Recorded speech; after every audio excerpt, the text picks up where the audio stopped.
नमस्कार दोस्तों and hello everyone. बहुत बहुत स्वागत है आप सभी का हम सबके अपने यूट्यूब चैनल गुरुजी का स्कूल में। तो कैसे हैं आप सब। तो दोस्तों आपका एसएससी ने सीजीएल 2020 के डीवी का शेड्यूल अभी थोड़ा चेंज किया है। अभी जो आपका रिशेड्यूल डीवी होने वाला है वो होने वाला है 16 अगस्त से 31 अगस्त तक। ये टाइमिंग्स आई हैं आपकी एंड ये बैचेस की टाइमिंग है। 4 बैचेस में है, batch 1, batch 2, batch 3 and batch 4। इसमें भी आपके अलग अलग ऑफिसर्स होते हैं जो चेक करते हैं। तो इस तरह से आपका डीवी होने वाला है इस शेड्यूल में। अब बात करते हैं एमटीएस का डीवी कब तक पॉसिबल है। तो जब ये 31 अगस्त को ये कंप्लीट हो जाएगा तो पॉसिबली आपका सितंबर के फर्स्ट वीक में हो जाना चाहिए स्टार्ट। इन द केस वो एक वीक का थोड़ा गैप भी लें तो सेकेंड वीक में तो आपका हो ही जाना चाहिए। मतलब सितंबर में कंप्लीट हो जाएगा आपका डीवी, ठीक है। एंड फॉर रिज़ल्ट की बात करें तो हम एक महीने बाद रिज़ल्ट मान सकते हैं। सेम सीजीएल का पहले आएगा, ठीक है, एंड एमटीएस का बाद में आएगा। बट होना तो ये चाहिए कि सीजीएल का आपका आ जाए रिज़ल्ट फिर एमटीएस का डीवी हो। तो ये चांसेस रहते हैं कि जो भाई एमटीएस में भी हैं एंड जो सीजीएल में भी हैं तो उनका क्लैश ना हो एंड सीट बेस ना हो। एंड जो बॉर्डर पे एमटीएस में उनका भी चांसेस बन जाए। तो अब एसएससी के हाथ में वो कब करने वाले कब नहीं, ठीक है। कैंडिडेट्स वो भी हैं जो ये चाहते हैं कि जल्द से जल्द डीवी हो जाए और टेंशन छूटे। कैंडिडेट्स ऐसे भी हैं जो ये चाहते हैं कि डीवी थोड़ा लेट हो एमटीएस का स्पेशली, क्योंकि सीजीएल वालों के पास तो कोई ऑप्शन होता ही नहीं है। सीजीएल वाले तो टॉप मोस्ट में आते हैं एसएससी में, ठीक है। अभी बात करते हैं बाकी नोटिस की जो आए हैं आपके। एक आया था आपका कल पोस्टल की तरफ से पीएसए के लिए 2019 के जो कैंडिडेट्स अभी क्लियर हुए हैं उन्हें शायद वो मतलब विदहेल्ड कैंडिडेट्स थे वो, या फिर जो रिवाइज रिजल्ट में नाम आए, इनका कहना तो ये है कि पहले सभी का प्रेफरेंस मांगा था एलोकेशन के लिए उनके मार्क्स एंड रैंकिंग के अकॉर्डिंग, ठीक है। ऑल ओवर द इंडिया कौन सा स्टेट चाहिए उनको, कौन सा पोस्टल सर्कल चाहिए, ठीक है। एंड दोबारा से अब जो 15 ये हैं कैंडिडेट्स इनको फिर से ऑनलाइन से मांगा जाएगा। बट जो पुराने ऑलरेडी रजिस्टर्ड हैं जिन्होंने भर चुके हैं उनको भरने की कोई ज़रूरत नहीं है। And need not register and submit there preferences again. जो ऑलरेडी कर चुके हैं, ठीक है, उनको करने की जरूरत नहीं, लेकिन जो नए हैं उनको डेफिनेटली करना पड़ेगा। Allocation of postal circle will be made as per the following criteria. जो नीचे दिया है क्राइटेरिया इसके अकॉर्डिंग आपकी अलोकेशन होगी, आप पढ़ सकते हैं। ओबियसली आप सिलेक्शन लेके आए हैं तो इतना तो आप पढ़ ही सकते हैं आप इजीली। एंड ऑनलाइन होगा आपका postal circle wise category wise vacancies are enclosed at an annexure for information, ठीक है। एंड ये लिंक्स दिए हुए इन्होंने, इस लिंक पे आप जाइए। आई थिंक ये हाइपर लिंक तो नहीं है बट इस लिंक को आप गूगल करेंगे तो आपको मिल जाएगा इजीली, ठीक है। Candidates must register themselves on the aforesaid portal well in advance and submit their order of preference by 12 अगस्त तक आप अपने प्रेफरेंस सबमिट कर दीजिए। ये सही हुआ, आपका टाइम से हो गया, अब आपको प्रेफरेंस भी मिल जाएगा, ठीक है। एंड अब बात करते हैं आपके सीपीओ के नोटिस की जो कल आया था। तो सीपीओ में जो ज़रूरी चीज़ें वो हम बात करेंगे, उनके बारे में डिस्कस करेंगे। जो ज़रूरी पॉइंट्स हैं जो आपको ध्यान देने चाहिए एंड जो गलती आपको नहीं करनी है, ठीक है। मेन पॉइंट्स जो हैं आपके, लास्ट डेट जो आपकी है वो आपकी 30 अगस्त, ठीक है, 30 अगस्त। एंड करेक्शन विंडो भी खुलेगी आपको, वो 1 सितंबर को रहेगी करेक्शन विंडो, बंद हो जाएगी। मतलब शेड्यूल ऑफ एग्जामिनेशन है जो आपका कंप्यूटर बेस्ड एग्जामिनेशन है टीयर 1, वो आपका नवंबर में शेड्यूल्ड है टेंटेटिवली, ठीक है। एंड अब बात करते हैं आगे। इसमें जो आपकी लेवल 6 की पोस्ट है मेनली एएसआई की नहीं है, ठीक है। Sub inspector in Delhi police and sub inspector in CAPFs. And जो लेवल 6 की आपकी ये पोस्ट है, वैकेंसी जो है आपकी sub inspector executive in Delhi police male open, ये सारी डिटेल्स दी हुई हैं इन्होंने। ये आप नोटिस में खुद भी पढ़ सकते हैं, लेकिन जो मेन पॉइंट है हम वो डिस्कस करने वाले हैं। बस वैकेंसी डिटेल्स तो आप देख सकते हैं टोटल कितनी है, लगभग 4000 टोटल वैकेंसीज हैं आपकी, ठीक है, 4000 से ज़्यादा ही। एंड रिजर्वेशन है जो इन्होंने दिया हुआ है एज पर आपका। हाँ, इसमें क्या है कि ओबीसी जो आपका दिल्ली वालों के लिए है वो सिर्फ दिल्ली पुलिस में एप्लीकेबल होगा। बाकी अगर दिल्ली स्टेट का आपका ओबीसी है वो आपका बाकी पोस्ट के लिए एप्लीकेबल नहीं होगा। आपका सेंट्रल ओबीसी है तो सभी पोस्ट के लिए एप्लीकेबल होगा। ये आपकी जो एज लिमिट है वो काउंट होगी 1/1/2022 के अनुसार। 20 से 25 साल की आपकी उम्र होनी चाहिए, मतलब कि 2/1/1997 से पहले नहीं और 1/1/2002 के बाद का नहीं, ठीक है। एंड रिलैक्सेशन इन्होंने दिए हुए हैं किस अकॉर्डिंग आपके हो सकते हैं।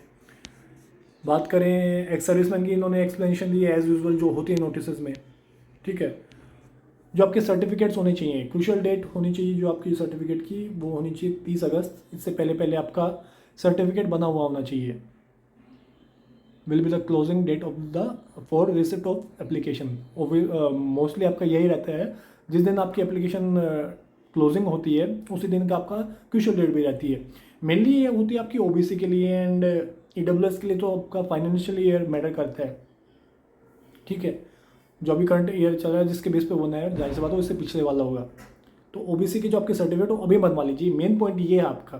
फिर आप कहते हैं कि मैंने अब बनवाया अब एप्लीकेबल होगा, यार आप क्यों वो चक्कर में बढ़ते हो, क्यों वहाँ तक जाते हो। 30 अगस्त तक आप बनवा लीजिए, टाइम काफ़ी है अभी, ठीक है। तो तब तक आप इजीली बनवा सकते हैं। सेंट्रल फॉर्मेट में होना चाहिए या फिर इस नोटिस के एंड में भी दिया होगा उस फॉर्मेट में होना चाहिए, ठीक है। ऑनलाइन सेंट्रल फॉर्मेट या फिर इस नोटिस के एंड में जो दिया है उस फॉर्मेट को आप तहसीलदार या इक्विवेलेंट या उससे हायर रैंक से बनवा लीजिए, वो आपका एप्लीकेबल रहेगा, ठीक है। एंड आपकी कास्ट कैटेगरी जो भी है वो इस डेट से पहले पहले सेंट्रल लिस्ट में होनी चाहिए। एजुकेशन क्वालिफिकेशन होनी चाहिए आपकी 30 अगस्त को कंप्लीट। इससे पहले पहले आपके बैचलर डिग्री होनी चाहिए, मतलब किसी भी स्ट्रीम में, डिस्टेंस से है तो भी आपकी वैलिड है। एंड आगे बात करें हाउ टू अप्लाई, इन्होंने प्रोसेस दिया हुआ है, ठीक है। अगर आप चाहेंगे तो हम एक अलग से वीडियो बना सकते हैं इजीली, बट ये काफ़ी इजी प्रोसेस है। इन्होंने एप्लीकेशन फॉर्म जो है, ये नोटिस है, इसके एंड में दिया हुआ है कि एप्लीकेशन फॉर्म आपको कैसे भरना है। करेक्शन विंडो आपकी रहेगी 1/9/2022 तक रात को 11 बजे तक। एंड ये सेंटर्स की इन्फॉर्मेशन दी हुई है, ठीक है। आपका पेपर का फॉर्मेट क्या होता है, 200 नंबर का आपका एग्ज़ाम होता है, 200 क्वेश्चन होते हैं, ठीक है। टोटल 200 क्वेश्चन है, 200 नंबर का आपका एग्जाम होता है। हर क्वेश्चन 1 मार्क्स का होता है। 50 रीजनिंग के आपके होते हैं, 50 reasoning and 50 GK, 50 quantitative aptitude and 50 English के। इंग्लिश का ही आपका सेकंड पेपर भी आता है 200 मार्क्स का, 2 घंटे का टाइम होता है आपका, ठीक है। एंड जो कैंडिडेट पेपर 1 क्लियर करेंगे उनका पीएसटी पीईटी होगा, ठीक है। यहाँ पे सारी इन्फॉर्मेशन दी हुई है, पीएसटी पीईटी होगा एंड देन पेपर 2 होगा। देन उसमें क्वालिफाई होने के बाद आपका डीएमई होता है। डीएमई में कुछ पॉइंट्स बनते हैं तो वो अगर रेक्टिफाई हो सकते हैं तो उनके लिए आरएमई होता है, रिव्यू मेडिकल एग्जामिनेशन। एंड आपका सेकंड पेपर 200 मार्क्स का होता है, 200 ही क्वेश्चंस होते हैं, 2 घंटे का वो होता है। आगे बढ़ते हैं। एनसीसी सर्टिफिकेट्स के लिए आपके जितने मार्क्स लगेंगे, ठीक है, bonus marks in each paper 10-10 marks आपके लगेंगे। 6 मार्क्स आपके बी के लिए लगेंगे, बी सर्टिफिकेट के लिए, एंड ए के लिए 4 लगेंगे, सी के लिए 10 लगेंगे। सिलेबस इन्होंने दिया हुआ है, ठीक है। आप किसी भी अच्छे टीचर से पढ़ सकते हैं अगर आपने अभी तक तैयारी शुरू नहीं की है। आई एम श्योर आपने तैयारी की होगी।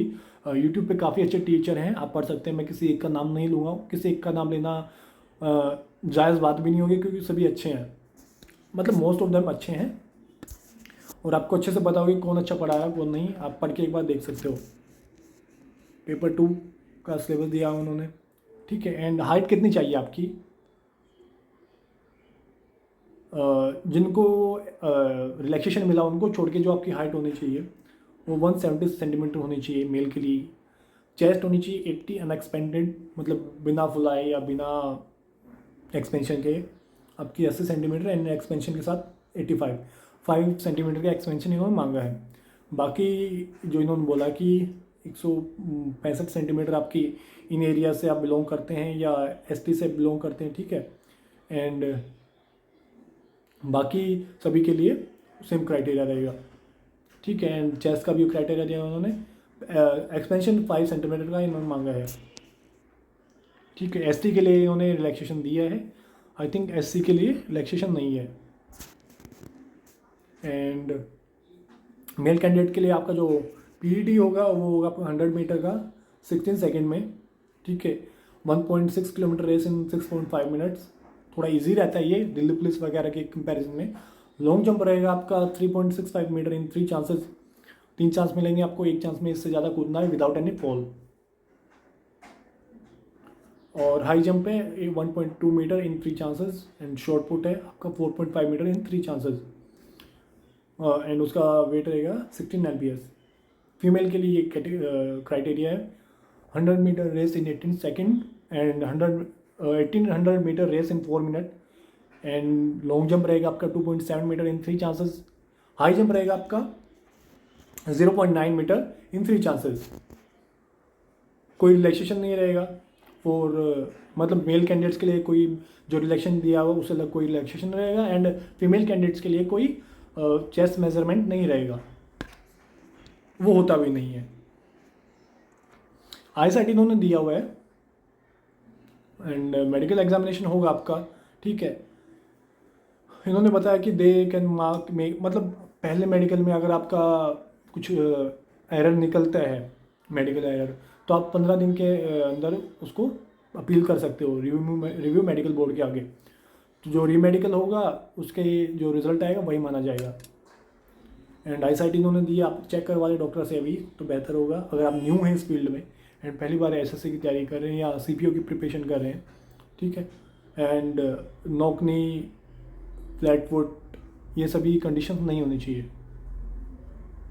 कलर विजन अच्छा होना चाहिए, कलर ब्लाइंड एलिजिबल नहीं होते इसमें। मेंटल एंड बॉडीली हेल्थ सही होनी चाहिए इनकी।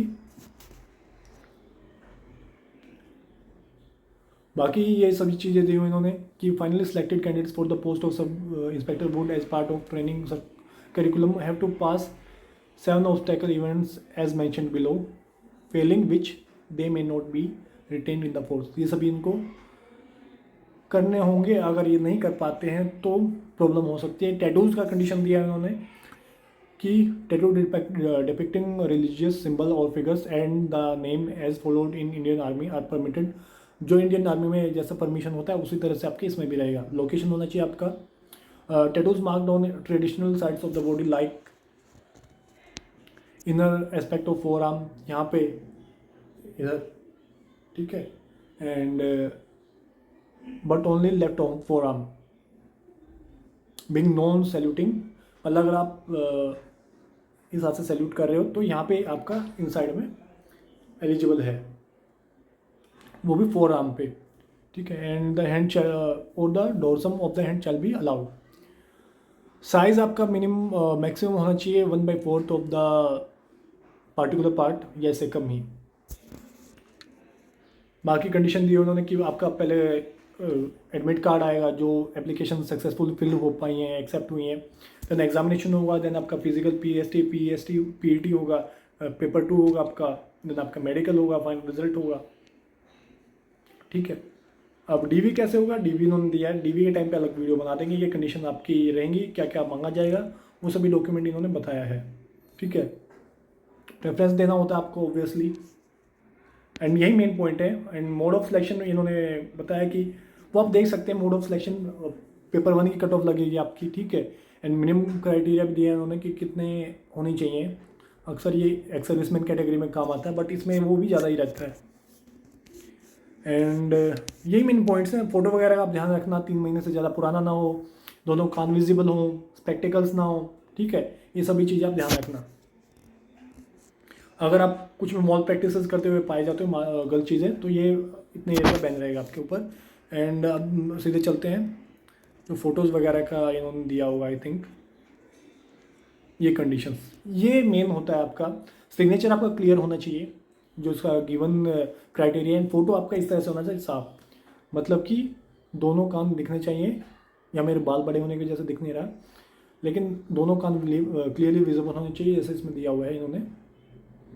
एंड ठीक है, कोई हेड नहीं होनी चाहिए, कोई कैप नहीं होनी चाहिए, एक्स्ट्रा कलर नहीं होनी चाहिए, टू क्लोज नहीं होना चाहिए, मतलब क्रॉप नहीं होना चाहिए ऐसे, ठीक है। एंड बात करें आगे, ब्लड नहीं होने चाहिए, ठीक है, टू डार्क विद, मतलब ये ब्लड फोटोज़ हैं, ठीक है। एंड ये टू डार्क है, इन्वर्टेड है, एंड गोगल्स है, स्पेक्टिकल्स है, इस तरह से नहीं होना चाहिए। कोई भी कंडीशन होगी तो आपका रिजेक्ट डेफिनेटली होता है, तो इन्हें अवॉइड करें जिससे कि आपका रिजेक्शन को फेस ना करना पड़े। तो इस वीडियो में बस इतना ही, and sorry to be late. Video को लाइक एंड शेयर करें। मिलते हैं आपसे किसी नेक्स्ट वीडियो में। Till then stay safe, stay healthy, take care of self, bye bye, धन्यवाद, जय हिंद, जय भारत।